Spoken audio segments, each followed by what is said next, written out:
Alden Richard update. And sa post ni Mami Beth, during taping ng Stars on the Floor ni Alden, sabi ni Mami Beth, funny mood on, miss ko na to.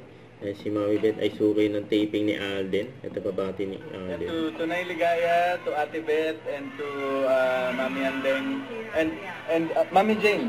Pero yung tatlo din, belated happy birthday muna.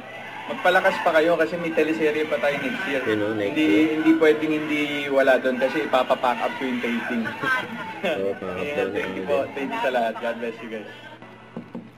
Palong-palo pa nga ang rating ng Stars on the Floor ni Alden na pumalo ng 8.6 ang rating nung Sabado. Grabe yun. At 5 breakups in a romance palabas sa GTV sa Linggo at 12 p.m. ng tanghali. Philippine Free TV premiere yan, you know. And IG story ni Alden. Daming collection ni Alden, no? Demon Slayer na iba-iba pang karakter. Grabe yun. So ito pa yung IG story ni Risa. Yung gwapo pa nga, naka-display. Yung Alden Richards yun. Sa bench store, yun, no? Sa IG story ni Daddy Bay. Naglaro pa nga si Daddy Bay ng pickleball. Ang dami niya ng kalaro, hindi na nasa bahay siya. Don't forget to subscribe, click the notification bell for more update. This is Richard the Action Vlog. Stay tuned for more videos.